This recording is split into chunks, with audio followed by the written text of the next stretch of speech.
Hello दोस्तों, स्वागत है आप सबका मेरे YouTube चैनल रोहिणी क्लासेस में। तो आज हम क्लास 10th की इकोनॉमिक्स का जो है चैप्टर 2 का आखिरी पार्ट देखने जा रहे हैं, जिसमें जो है हम भारतीय अर्थव्यवस्था के क्षेत्र का आखिरी पार्ट देखेंगे। यानी कि हम आज बात करेंगे सार्वजनिक और जो है प्राइवेट सेक्टर, यानी कि जो है सार्वजनिक और निजी क्षेत्र के बारे में पढ़ेंगे और इस चैप्टर के क्वेश्चंस लगाएंगे। ठीक है, तो चलिए बिना किसी देरी के स्टार्ट करते हैं।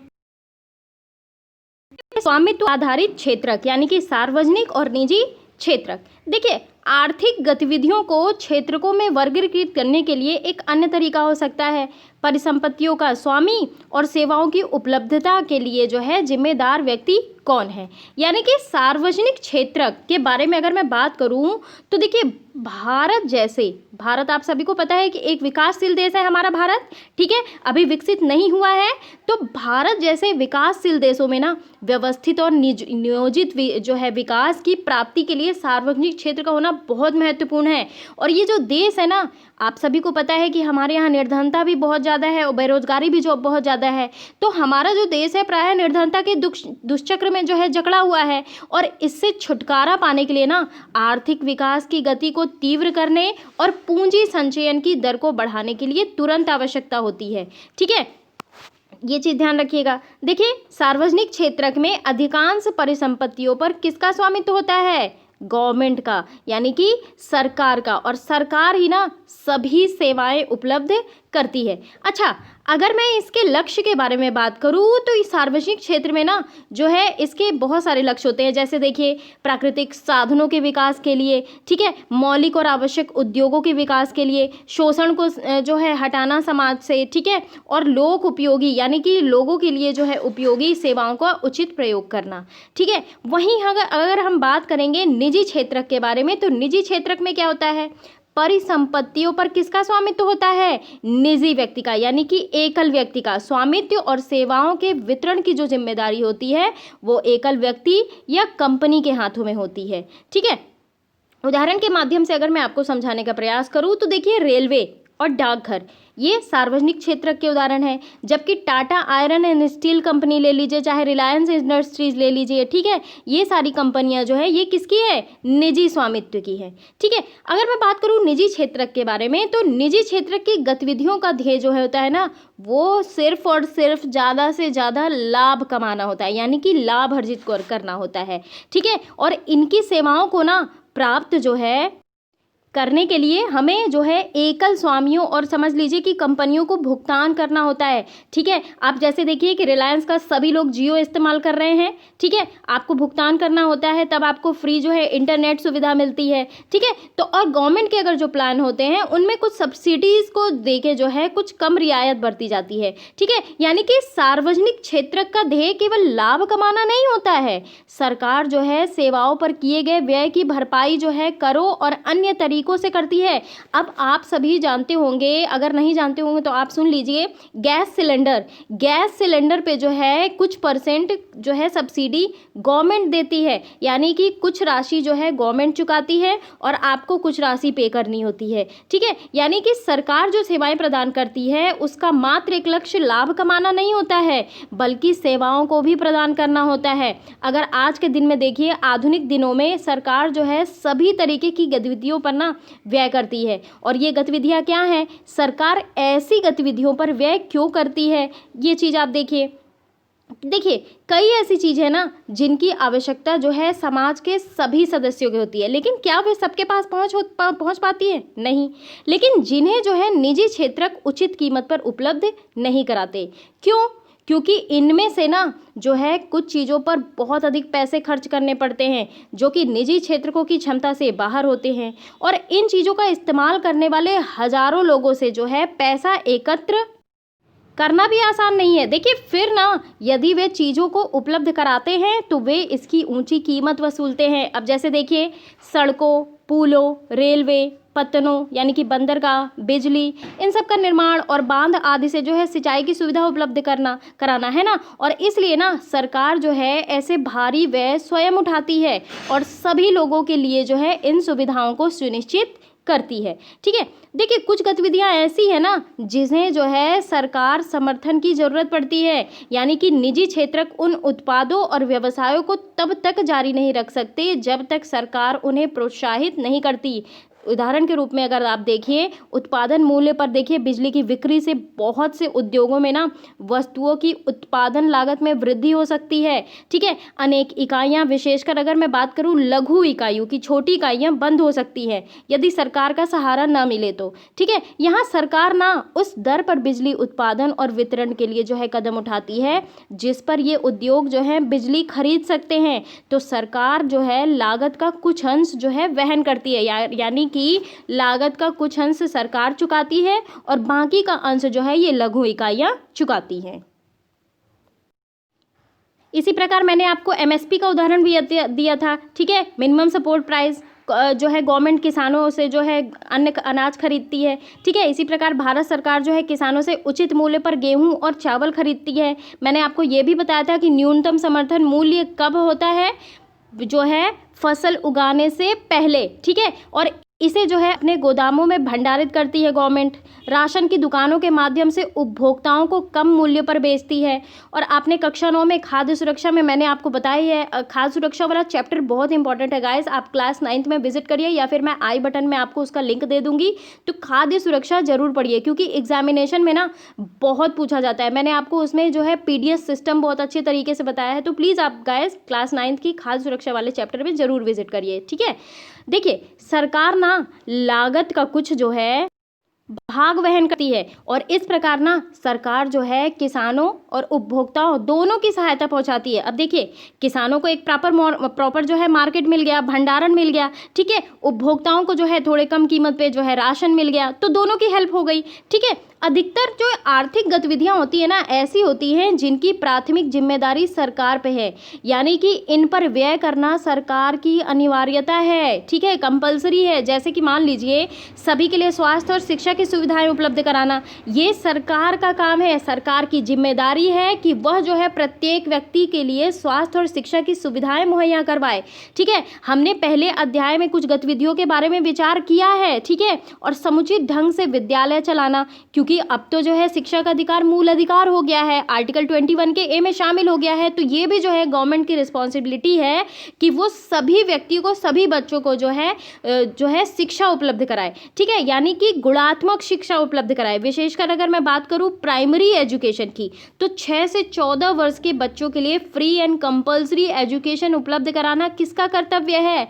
गवर्नमेंट का कर्तव्य है। ठीक है, और भारत में ना निरक्षरों की संख्या विश्व में सबसे अधिक है। अब आप ये देख लीजिए कि भारत की स्थिति कितनी दयनीय है, कितने निरक्षर इलिटरेट लोग हैं। ठीक है, जिन्हें अभी पढ़ना लिखना बाकी है। बहुत ज़्यादा निरक्षरों की संख्या है, जो कि बहुत दयनीय स्थिति है हमारे देश की। अब देखिए, इसी प्रकार ना हम जानते हैं कि भारत के लगभग आधे बच्चे कुपोषण की शिकार हैं। अब भाई देखिए, जिनके पास खाने के लिए नहीं है वो पढ़ाई क्या करेंगे? तो गवर्नमेंट को सबसे पहले ये प्लान करना चाहिए कि हर बच्चे को, अब जैसे देखिए जो ये मिड डे मील का कॉन्सेप्ट आया है वो इसी वजह से आया है कि बच्चे जो है पढ़ाई के साथ साथ उन्हें जो है पोषण भी प्रदान हो, यानी कि संतुलित आहार भी प्रदान हो, और इसीलिए जो है ये मिड डे मील का कॉन्सेप्ट आया है। ठीक है, और उनमें से 1/4 गंभीर रूप से बीमार है बच्चे। हमने शिशु मृत्यु के दर के बारे में पढ़ा ही है पिछले चैप्टरों में। ठीक है, ओडिशा और मध्य प्रदेश की अगर मैं बात करूँ तो ओडिशा और मध्य प्रदेश का शिशु मृत्यु दर ना विश्व के कुछ निर्धनतम भागों से अधिक है। सरकार को भी ना मानव विकास के पक्षों, जैसे कि समझ लीजिए सुरक्षित पेयजल की उपलब्धता, निर्धनों के लिए आवासीय सुविधाएं, ठीक है, भोजन और पोषण पर ध्यान देने की जरूरत है। सरकार का भी ये कर्तव्य है ना कि वह बजट बढ़ाकर अत्यंत निर्धन की और देश की पूर्णतः उपेक्षित भागों की देखभाल कर सके। जैसा कि आप सभी को पता है कि अब चैप्टर जो है खत्म हो चुका है। इसके सारांश को हम देख लेते हैं कि हमने अभी तक क्या क्या चीज़ें देखी। देखिए, इस अध्याय में हमने आर्थिक गतिविधियों के कुछ सार्थक समूहों में विभाजित करने के तरीके देखे, यानी कि प्राइमरी, सेकेंडरी, टर्शियरी सेक्टर को देखा। ठीक है, असंगठित क्षेत्र है ना, और जो है हमने जो है प्राइवेट और जो है गवर्नमेंट सेक्टर के बारे में बात की। हमने प्राथमिक, द्वितीयक, तृतीयक क्षेत्रों की सारी चीज़ों के बारे में GPDS के बारे में पढ़ा। ठीक है, GDP के बारे में पढ़ा हमने। ये सारी चीज़ें हमने देखी जो कि एग्ज़ाम पॉइंट ऑफ व्यू से बहुत इंपॉर्टेंट है। अब आइए इस चैप्टर के क्वेश्चंस लगाते हैं। अब देखिए हम पहले क्वेश्चन में जो है फिलिंग द ब्लैंक्स को जो है करेंगे। सबसे पहला है फिलिंग द ब्लैंक्स, सेवा क्षेत्रक में रोजगार में उत्पादन के समान अनुपात में वृद्धि डैश हुई है कि नहीं हुई है। इसमें होगा नहीं हुई है, ठीक है। ख क्वेश्चन है डैश क्षेत्र के श्रमिक वस्तुओं के उत्पादन नहीं करते, तो कृषि क्षेत्र के या तृतीय क्षेत्र के, तो ये है कृषि क्षेत्र के, ठीक है। अगला क्वेश्चन है डैश क्षेत्र के अधिकांश श्रमिकों को रोजगार सुरक्षा प्राप्त होती है, संगठित की असंगठित, कौन सा ऑप्शन होगा, संगठित, ठीक है। अगला क्वेश्चन है भारत में डैश अनुपात में श्रमिक असंगठित क्षेत्र में काम कर रहे हैं, तो एज यूजुअल बात है बड़े अनुपात में काम कर रहे हैं असंगठित क्षेत्र में, ठीक है। अगला क्वेश्चन है कपास एक डैश उत्पाद है और कपड़ा एक डैश उत्पाद है, तो कपास कौन सा उत्पाद है, प्राकृतिक उत्पाद है, ठीक है। पहले वाले में जो है प्राकृतिक कर देंगे, और कपड़ा जो है एक विनिर्मित यानी कि बनाया हुआ, कपड़ा तो पेड़ पे उगता नहीं है ना, कपड़े को तो बनाना होता है, इसलिए कपड़ा जो है एक विनिर्मित उत्पाद है। अगला क्वेश्चन है प्राथमिक द्वितीयक और तृतीयक क्षेत्रकों की गतिविधियां डैश हैं, यानी कि स्वतंत्र हैं कि परस्पर निर्भर हैं, तो ये जो है परस्पर निर्भर है। आगे देखते हैं, अब ऑप्शन वाले क्वेश्चन है। हमारा सबसे पहला क्वेश्चन है सार्वजनिक और निजी क्षेत्रक आधार पर विभाजित है, ऑप्शन आपके सामने है, आंसर दीजिए। तो ये है उद्यमों का स्वामित्व, ये जो है सार्वजनिक और निजी क्षेत्र के आधार पर विभाजित है, ठीक है। उद्यमों का स्वामित्व जो है गवर्नमेंट के पास होता है तो वो सार्वजनिक क्षेत्र के हो गए, अगर निजी यानी कि एकल व्यक्ति के पास होगा तो वो निजी क्षेत्र के आधार होंगे, ठीक है। अगला क्वेश्चन है एक वस्तु की जो है अधिकांशतः प्राकृतिक प्रक्रिया से उत्पादन डैश क्षेत्र की गतिविधि है, तो क्या है, प्राथमिक, ठीक है। अधिकांश प्राकृतिक प्रक्रिया उत्पादन प्राथमिक सेक्टर से ही तो होती है ना। अगला क्वेश्चन है एक वर्ष में उत्पादित डैश कुल मूल्य को सकल घरेलू उत्पाद कहते हैं, तो क्या कहते हैं, सभी मध्यवर्ती और जो है वस्तुओं और सेवाओं को, ठीक है। अगला क्वेश्चन है सकल घरेलू उत्पाद में पदों में जो है वर्ष 2013-14 के बीच तृतीय क्षेत्र की हिस्सेदारी डैश प्रतिशत थी, तो कितने प्रतिशत थी, 50 से 60% के मध्य। अब यहाँ पे मैच द फॉलोइंग के क्वेश्चन है, यहाँ पे कृषि क्षेत्र की जो है समस्याएं दी हुई हैं, यहाँ पे कुछ संभावित उपाय हमें जो है सही जोड़ी का मिलान करना है। पहला है असिंचित भूमि, तो इसका कौन सा होगा, सरकार द्वारा नहरों का निर्माण करके उपाय किया जा सकता है, ठीक है। फसलों का कम मूल्य, इसका कौन सा ऑप्शन होगा, सहकारी विपणन समितियां, ठीक है। कर्ज भार, इसका कौन सा ऑप्शन सही होगा, कम ब्याज पर बैंकों द्वारा शाख उपलब्ध कराना, तो इससे जो है कम जो किसानों का कर्ज भार होगा वो कम हो पाएगा, जाहिर सी बात है जब कम ब्याज पे जो है बैंक जो है ब्याज देंगे तो कर्ज भार कम होगा। अगला है मंदी काल में रोजगार का अभाव, तो इसका कौन सा ऑप्शन सही होगा, कृषि आधारित मिलों की स्थापना, तो मंदी काल का अभाव जो होता है रोजगार का, आप मिलों की स्थापना करोगे तो जाहिर सी बात है रोजगार मिल जाएगा, ठीक है। अगला क्वेश्चन है कटाई के तुरंत बाद स्थानीय व्यापारियों को अपना अनाज बेचने की विवशता, तो इसका कौन सा ऑप्शन सही होगा, सरकार द्वारा खाद्यान्नों की वसूली, ठीक है। अब आगे बढ़ते हैं, हमें अब ये करना है विषम का पहचान करें और बताइए क्यों। देखिए पर्यटक निर्देशक धोबी दर्जी कुम्हार, तो देखिए पर्यटक जो है निर्देशक असंगत है, ठीक है। क्यों, क्योंकि धोबी दर्जी और कुम्हार ये जो है आर्थिक गतिविधियों में लगे हुए हैं जिसे जो है उन्हें धन प्राप्त हो रहा है, जबकि पर्यटक निर्देशक जो है वो अनार्थिक यानी कि उसे जो है उसके बदले कुछ धन मिल नहीं रहा है, यानी कि ये अनार्थिक क्रिया कर रहा है, ठीक है। अगला है शिक्षक, डॉक्टर, सब्जी विक्रेता, वकील। देखिए इसमें जो है विषम है सब्जी विक्रेता, कैसे, सब्जी विक्रेता जो है बाकी तीनों तो तृतीय क्षेत्र में लगे हुए हैं, टर्शियरी सेक्टर में लगे हुए हैं, लेकिन ये जो सब्जी विक्रेता है वो तृतीय क्षेत्र में नहीं लगा है, ठीक है। अगला है डाकिया, मोची, सैनिक, पुलिस कांस्टेबल, तो इसमें जो है ये मोची जो है ना, ये मोची विषम है। क्या, क्यों? क्योंकि जो डाकिया हो गए, सैनिक हो गए, पुलिस कांस्टेबल हो गए, ये जो है पब्लिक सेक्टर में आते हैं, सार्वजनिक क्षेत्र में आते हैं, जबकि ये जो मोची है ये निजी क्षेत्र में आता है। ठीक है, अगला है MTNL, भारतीय rail, air India, jet Airways, all India radio. तो इसमें क्या होगा, देखिए भारतीय रेल हो गया, एयर इंडिया हो गया, जेट एयरवेज हो गया और ऑल इंडिया रेडियो, ये सारे जो है ये जो है गवर्नमेंट सेक्टर के हैं। ठीक है, आगे बढ़ते हैं। अब इसमें ये बताना है, एक शोध छात्र ने सूरत शहर में काम करने वाले लोगों का अध्ययन करके निम्न आंकड़े जुटाए। सरकार द्वारा पंजीकृत कार्यालयों और कारखानों में रोजगार की प्रकृति कैसी है, संगठित और श्रमिकों का प्रतिशत कितना है, 15। ठीक है, अगला होगा औपचारिक अधिकार पत्र सहित बाजारों में अपनी दुकान, कार्यालय और क्लिनिक, ये भी संगठित क्षेत्र के हैं। ठीक है, एज इट इज़ होगा, ये भी 15 है। सड़कों पर काम करने वाले लोग, निर्माण श्रमिक, घरेलू श्रमिक, ये जो है असंगठित क्षेत्र के हैं। ठीक है, डॉट कर दे रही हूँ मैं, ये जो है इन श्रमिकों का प्रतिशत 20 है। अब देखिए, छोटी कार्यशालाओं में काम करते लोग जो प्रायः सरकार द्वारा पंजीकृत नहीं है। अब पंजीकृत नहीं है तो जाहिर सी बात है असंगठित क्षेत्र हैं।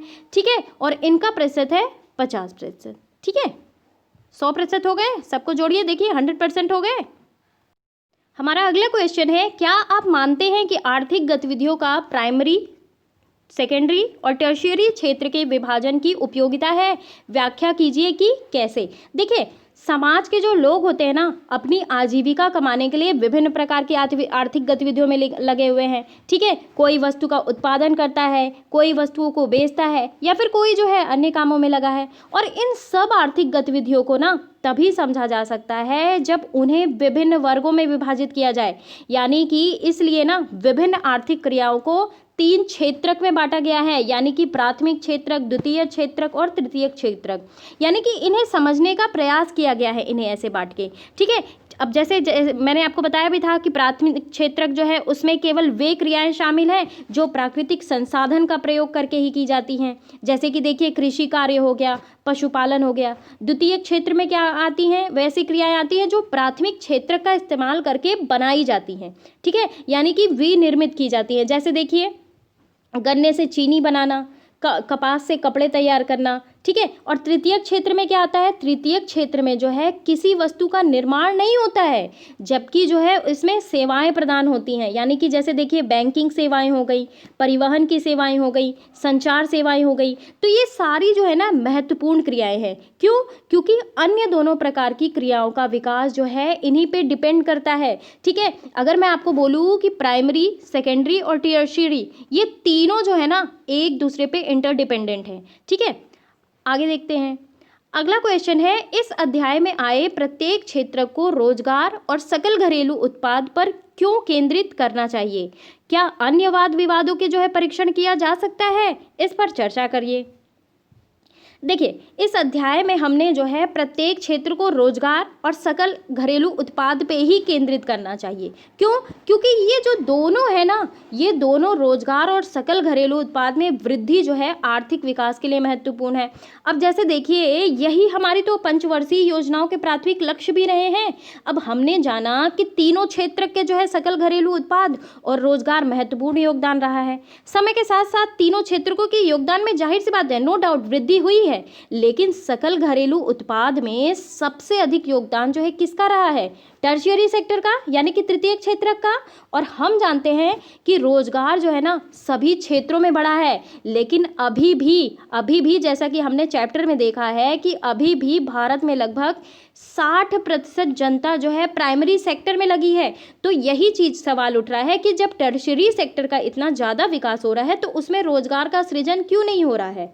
और ये सारी जानकारी ना हमें तभी मिल पाई है जब हमने उसका सकल घरेलू उत्पाद और रोजगार के क्षेत्र में मूल्यांकन किया है। ठीक है, और इसके अतिरिक्त प्रत्येक क्षेत्र में जो है सकल घरेलू उत्पाद और रोजगार को जोड़कर कई लक्ष्य प्राप्त किए जा सकते हैं। जैसे देखिए, गरीबी का निवारण हो गया, ठीक है, आधुनिक तकनीक का विकास हो गया, आर्थिक क्षेत्र में विकास और जो है असमानताओं को कम करना। तो ये सारी चीज़ें हैं और इसलिए हम जो है जीडीपी और रोजगार सृजन के बारे में बात करते हैं।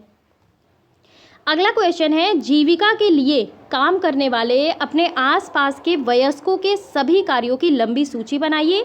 उन्हें आप किस तरीके से वर्गीकृत कर सकते हैं? देखिए, जीविका के लिए काम करने वाले आसपास के वयस्कों को हम 3 वर्गों पे जो है वर्गीकृत कर सकते हैं। सबसे पहला, प्राइमरी सेक्टर। प्राइमरी सेक्टर में आप सभी को पता है कि वे सभी क्रियाएं आती हैं जो प्राकृतिक संसाधनों से प्रयोग की जाती हैं, यानी कि कृषि हो गया जैसे, ठीक है, खनन कार्य हो गया, मत्स्य पालन हो गया, मुर्गी पालन हो गया, ठीक है।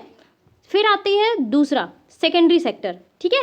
इसमें भी आपको पता है कि प्राथमिक क्षेत्र से प्राप्त जो उत्पाद होते हैं उनका प्रयोग करके वस्तुओं का निर्माण होता है, जैसे कि कपास से कपड़ा बनता है, ठीक है, गन्ने से चीनी या गुड़ बनता है। तृतीय क्षेत्र की अगर मैं बात करूं तो इस क्षेत्र में किसी वस्तु का निर्माण नहीं होता बल्कि सेवाएं प्रदान की जाती है, यानी कि ये जो सेवाएं होती है ना, ये प्राइमरी और सेकेंडरी सेक्टर के विकास में महत्वपूर्ण भूमिका निभाती हैं।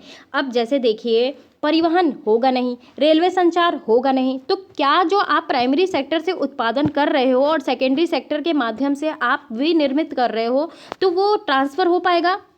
अब एक जगह से दूसरी जगह जाना भी तो चाहिए, है ना। बैंकिंग सेवाएं भी होनी चाहिए, ठीक है, रेलवे संचार भी होना, कम्युनिकेशन स्किल भी होनी चाहिए, ठीक है। तो ये सारी चीज़ें जो हैं इंपॉर्टेंट है। अगला क्वेश्चन है, तृतीय क्षेत्र जो है अन्य क्षेत्रों से कैसे भिन्न है? उदाहरण सहित समझाइए। देखिए, तृतीय क्षेत्र जो है ना, प्राथमिक और द्वितीय क्षेत्र से बिल्कुल भिन्न है। कैसे? कि प्राथमिक और द्वितीय क्षेत्र जो में है किसी वस्तु का निर्माण होता है, लेकिन क्या तृतीय क्षेत्र में किसी वस्तु का निर्माण हो रहा है, उत्पादन हो रहा है? नहीं हो रहा है, बल्कि तृतीय क्षेत्र में सेवाएं मिल रही हैं ना। यानी कि तृतीय क्षेत्र की गतिविधियां जो हैं प्राइमरी और सेकेंडरी सेक्टर के विकास में मदद करती हैं, ठीक है। बार बार मैं आपको बता रही हूँ, अगर उदाहरण देखिए तो बैंक हो गए, टेलीफोन हो गए, बीमा कंपनियां हो गई, ठीक है। ये सारे जो है ये इन्फोर्समेंट का काम करती हैं प्राइमरी सेक्टर और द्वितीय सेक्टर के, ठीक है।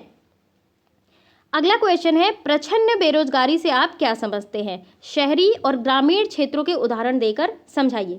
देखिए, जैसा कि मैंने आपको पिछले पार्ट में भी बताया था कि प्रच्छन्न बेरोजगारी का मतलब सीधा सीधा यह है कि जो लोग आपको प्रत्यक्ष रूप से यानी कि खुली आंखों से काम करते दिखाई तो दे रहे हैं, लेकिन वास्तव में ना उनकी उत्पादकता शून्य है। अब जैसे मैंने आपको परिवार का उदाहरण दे के भी समझाया था कि एक परिवार में अगर मान लीजिए 5 व्यक्ति हैं और वे एक जो में लगे हुए हैं, 3 व्यक्ति रहेंगे तब भी उतना उत्पादन होगा, 5 व्यक्ति रहेंगे तब भी उतना उत्पादन होगा, लेकिन ये जो 2 व्यक्ति हो गए, क्या इनकी उत्पादकता तो शून्य हुई ना। यानी कि कहने का मतलब ये है कि प्रच्छन्न बेरोजगारी एक ऐसी बेरोजगारी है जिसमें लोग प्रत्यक्ष रूप से काम करते तो दिखाई देते हैं, लेकिन वास्तव में उनकी उत्पादकता जो होती है वो शून्य होती है, ठीक है। यानी कि यदि उन्हें जो है उनके काम से हटा दिया जाए तो जो है कुल उत्पादकता में कोई प्रभाव नहीं पड़ेगा। तो भारत के गांवों में कृषि क्षेत्र में बड़े पैमाने पर प्रच्छन्न बेरोजगारी जो है पाई जाती है, ठीक है। उदाहरण के रूप में मैंने आपको बता दिया। अगला क्वेश्चन है, खुली बेरोजगारी और प्रच्छन्न बेरोजगारी के अंतर बताइए। देखिए, खुली बेरोजगारी क्या हुई? ये एक ऐसी परिस्थिति है जिसमें व्यक्ति काम में लगे हुए दिखाई देते हैं, ठीक है, काम में लगे हुए हैं, श्रम शक्ति तो अधिक होती है, लेकिन जो है औद्योगिक ढांचा छोटा होता है, यानी कि वह सारी श्रम शक्ति को नहीं खपा पाता और श्रमिक जो है काम करना चाहता है लेकिन उसे काम नहीं मिला है। यानी कि ये जो बेरोजगारी है ना, भारत के इस अधिकतर औद्योगिक क्षेत्र में पाई जाती है। प्रच्छन्न बेरोजगारी मैंने आपको बता ही दिया कि व्यक्ति आपको काम में लगा हुआ तो दिखाई देता है लेकिन उसकी उत्पादकता शून्य होती है, यानी कि नेग्लिजिबल होती है, ठीक है। और जो है मैंने आपको भूमि का उदाहरण देते हुए कि जैसे एक भूमि में जो है 8-5 लोग काम कर रहे हैं, लेकिन जो है 5 लोगों को काम करना है, वहाँ पे 8 लोग काम कर रहे हैं, यानी कि 3 लोग जो है उनका उत्पादक शून्य है, ठीक है। आगे बढ़ते हैं। अगला क्वेश्चन है, भारतीय अर्थव्यवस्था के विकास में तृतीय क्षेत्र कोई महत्वपूर्ण भूमिका नहीं निभा रहा है, क्या आप सहमत हैं?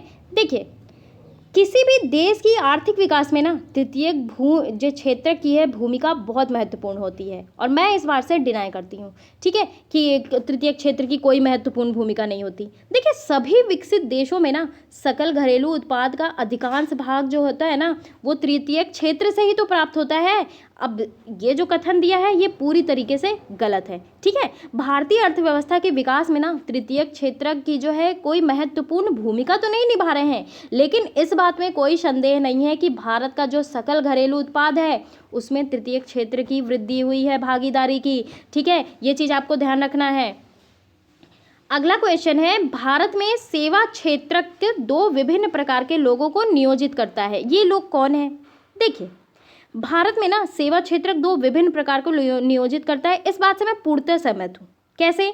भारत में ये दो लोग हैं, एक अत्यंत कुशल और एक है शिक्षित श्रमिक, ठीक है। दूसरा है अकुशल और अशिक्षित श्रमिक, यानी कि सेवा के क्षेत्र में ना अत्यंत कुशल और शिक्षित श्रमिक जो है इसलिए लगे हुए हैं क्योंकि आधुनिकीकरण के साथ साथ जो है क्षेत्र में वृद्धि हो रही है, ठीक है। आप सभी को पता है कि इंफॉर्मेशन टेक्नोलॉजी के कारण जो है अत्यंत कुशल श्रमिकों की सेवा की जो आवश्यकता पड़ती है। अब दूसरी ओर बहुत अधिक संख्या में जो है छोटी दुकानें, मरम्मत कार्य, परिवहन, इन सब सेवाओं में लोग लगे हैं और ये जो है अकुशल और अशिक्षित हैं, ठीक है। तो ये लोग ना बड़ी मुश्किल से जीविका का निर्वाह कर पाते हैं अपना, और ये जो है इन सेवाओं में लगे इसलिए हैं क्योंकि इनके पास कोई अन्य वैकल्पिक काम ही नहीं है, ठीक है। अगला क्वेश्चन है, असंगठित क्षेत्र में श्रमिकों के शोषण किया जाता है, आप इस बात के विचार से सहमत हैं? अपने उत्तर दीजिए। देखिए, शोषण तो होता है भाई। देखिए, असंगठित क्षेत्र जो होते हैं छोटी छोटी इकाइयों और जो है बिखरी हुई इकाइयों में निर्मित है और इसमें जो है नियमों का अनुपालन तो होता नहीं है। आप सभी को पता है कि 12-12, 13-13 घंटे लोगों से काम लिया जाता है, ठीक है, और कम वेतन भी दिया जाता है, यानी कि शोषण बहुत ज़्यादा होता है, ठीक है। आप प्राइवेट कंपनियों में देखिए कि जो है बहुत कम छुट्टियाँ मिलती हैं, ठीक है, और जो है बीमारी के कारण अगर छुट्टी मिलती भी है तो उसका वेतन नहीं मिलता है। श्रमिकों को बिना किसी कारण से काम से हटा दिया जाता है। असंगठित क्षेत्र में जो है श्रमिक कम वेतन पर काम करते हैं तो उनका हमेशा दर दर पे शोषण होता है, ठीक है। उन्हें उचित मजदूरी नहीं दी जाती है, आय कम होती है उनकी, ठीक है, और नियमित भी नहीं होती है, रेगुलर भी नहीं होती। अब जैसे आप देख लीजिए, इस समय कोविड का टाइम है तो इस समय सारी प्राइवेट कंपनियां और जो भी ये असंगठित क्षेत्र के जो काम है इनकी सैलरी या तो 50% कर दी गई है और मैक्सिमम लोग यानी कि लाखों की संख्या में लोगों को उनके रोजगार से हटा दिया गया है, ठीक है। ये चीज़ ध्यान रखना है आपको। अगला क्वेश्चन है, अर्थव्यवस्था में गतिविधियां रोजगार की परिस्थितियों के आधार पर कैसे वर्गीकृत की जाती है? देखिए, दो क्षेत्र को मैंने आपको बताया था कि दो क्षेत्र में विभाजित की जाती है। पहला हो गया संगठित क्षेत्र, जिसका मतलब मैंने आपको पिछले पार्ट में बताया है अच्छी तरीके से। संगठित क्षेत्र क्या होते हैं? वे उद्यम या कार्यस्थल आते हैं इसमें जहां रोजगार की अवधि नियमित होती है, ठीक है।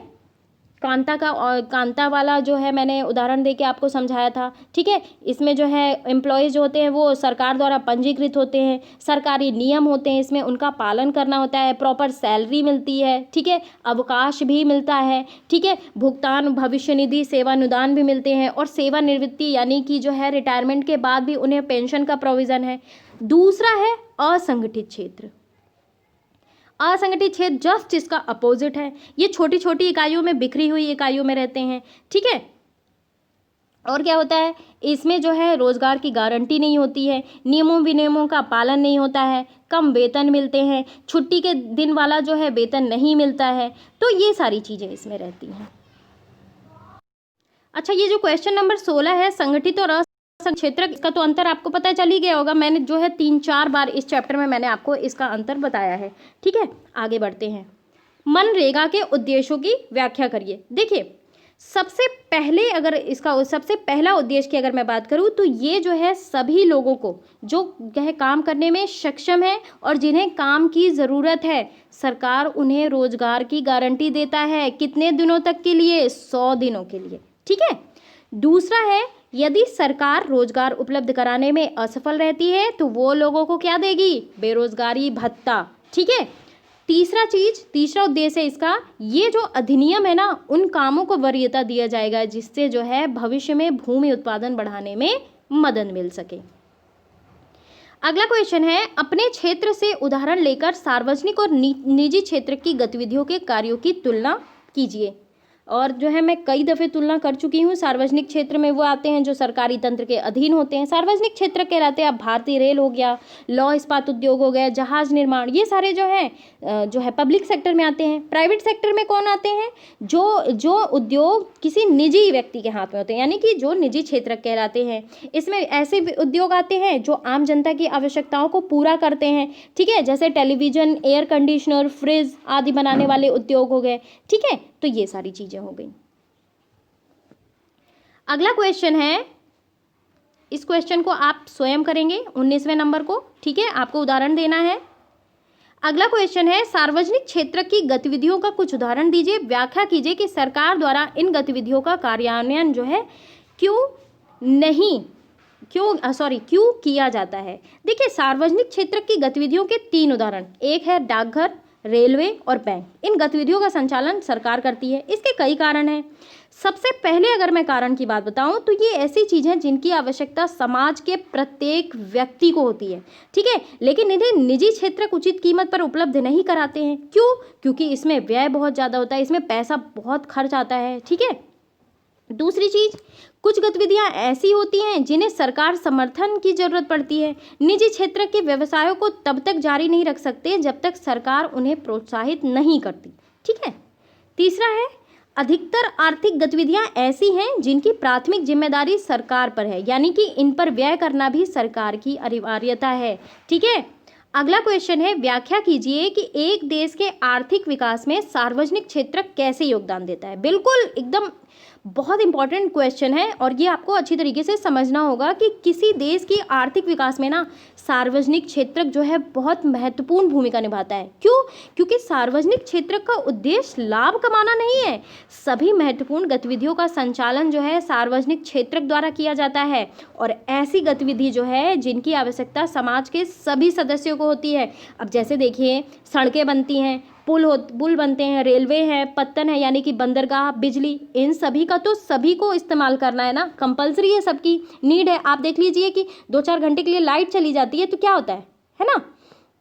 तो सरकार जो है किसानों को उचित मूल्य में जो है गेहूं और चावल खरीदती है, इसे अपने गोदामों में भंडारित करती है। तो ये सारी चीज़ें इंपॉर्टेंट है और सार्वजनिक क्षेत्र का ना बहुत ज़्यादा योगदान है। इसीलिए इस समय देख पा रहे होंगे आप लोग कि प्राइवेटाइजेशन का जो है लोग भारी भरकम में विरोध कर रहे हैं, क्योंकि प्राइवेटाइज अगर चीज़ें हो जाएंगी ना तो लोगों का शोषण होना शुरू हो जाएगा, ठीक है। कभी हम बात करेंगे, आगे चर्चा करेंगे फिर हम कभी, अभी हम क्वेश्चन देखते हैं। अगला क्वेश्चन है, असंगठित क्षेत्र में श्रमिकों को निम्नलिखित मुद्दों पर संरक्षण की आवश्यकता है। जैसे कि देखिए, मजदूर सुरक्षा और स्वास्थ्य, उदाहरण सहित समझाइए। देखिए, असंगठित क्षेत्र के मजदूर को ना मजदूरी, सुरक्षा, स्वास्थ्य जैसे मुद्दों की संरक्षण की आवश्यकता है। इसे जो है कई बातों से स्पष्ट किया जा सकता है। पहली बात, मजदूरी, उन्हें मजदूरी मिलती है तो असंगठित क्षेत्र में श्रमिकों को काम करने के समय जो है निश्चित नहीं है, उन्हें 10 से 12 घंटे तक जो है बिना ओवर टाइम के कार्य करना पड़ता है और इससे उनके श्रमिकों की जो है रोजगार सुरक्षा का अभाव पाया जाता है और गरीबी के कारण वो जो है मजबूरी में काम करते हैं, ठीक है। कंपलसरी रहता है उनके लिए करना कि भाई काम नहीं करेंगे तो हमें जो है आजीविका के लिए पैसे नहीं मिलेंगे तो वो अपने परिवार का भरण पोषण कैसे करेंगे। दूसरा है सुरक्षा। अब देखिए, इस क्षेत्र में ना श्रमिक जो है प्रायः जोखिम वाले काम करते हैं। अब जैसे देखिए, ईंट का उद्योग हो गया, कोयले की खानें हो गई, ठीक है, ये इसमें जो है इन सब क्षेत्रों में रोजगार की गारंटी मिलनी चाहिए, सुरक्षा की गारंटी मिलनी चाहिए, ठीक है। तीसरा है स्वास्थ्य।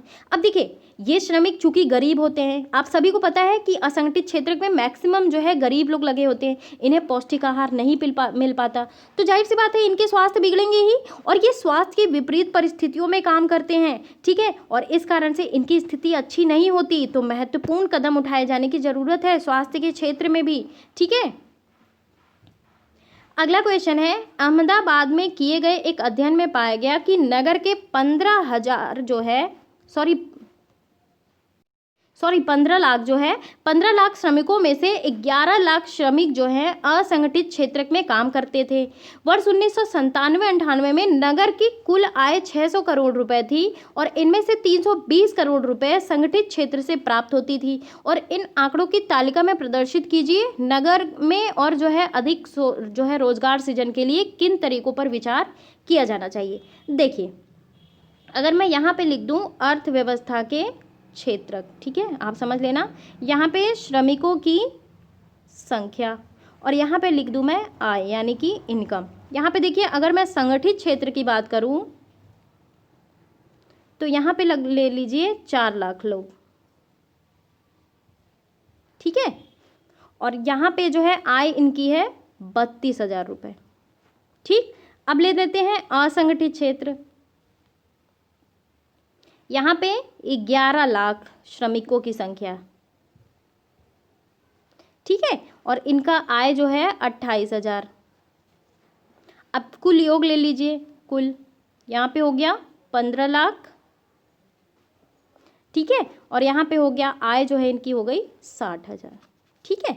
ऐसे तो इन आंकड़ों के अध्ययन से ये निष्कर्ष निकला ना कि संगठित क्षेत्र में असंगठित क्षेत्र की तुलना में कम श्रमिक लगे हुए हैं, लेकिन उनकी आय जो है असंगठित क्षेत्र से ज़्यादा है। इसका अर्थ क्या हुआ?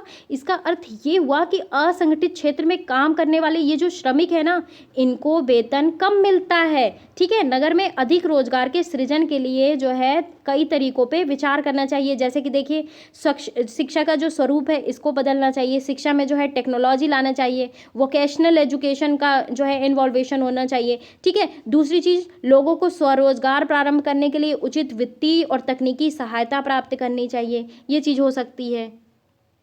आज का हमारा आखिरी क्वेश्चन है, तालिका देखना है और इसमें तीनों क्षेत्रकों में सकल घरेलू उत्पाद दिया गया है। देखिए वर्ष 2000 में प्राइमरी सेक्टर में 52,000, द्वितीयक सेक्टर में देखिए और तृतीयक सेक्टर में, और 2013 में देखिए। क्वेश्चन ये पूछा गया है कि वर्ष 2000 एवं 2013 के लिए सकल घरेलू उत्पाद में तीनों क्षेत्रकों की हिस्सेदारी की गणना कीजिए।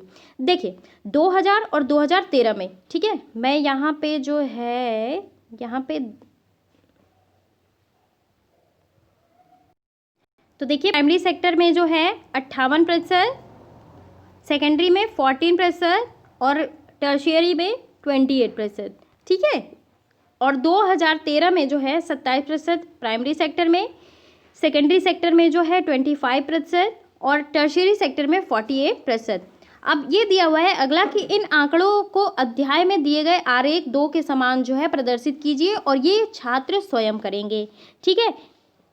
और ये वाला क्वेश्चन जो है आप लोग खुद करिए, और अगर नहीं समझ में आता तो मैं ज़रूर इसके कमेंट बॉक्स में आंसर दे दूंगी, क्योंकि ये जो है थोड़ा सा ट्रिकी है और आपको पीछे का ग्राफ देख के करना है, तो ये आपसे आपकी जो है मानसिक चिंतन की शक्ति इस क्वेश्चन से बढ़ेगी, ठीक है। तो आप इसे सॉल्व करिए। और कैसा लगा मेरा ये वीडियो ज़रूर आप मुझे कमेंट बॉक्स में बताइए। चैनल को सब्सक्राइब ना किया हो गाइस तो ज़रूर कर लीजिए और बेल आइकन ज़रूर प्रेस कर लीजिए, और गाइस वीडियो को शेयर कर दिया करिए। Thank you very much.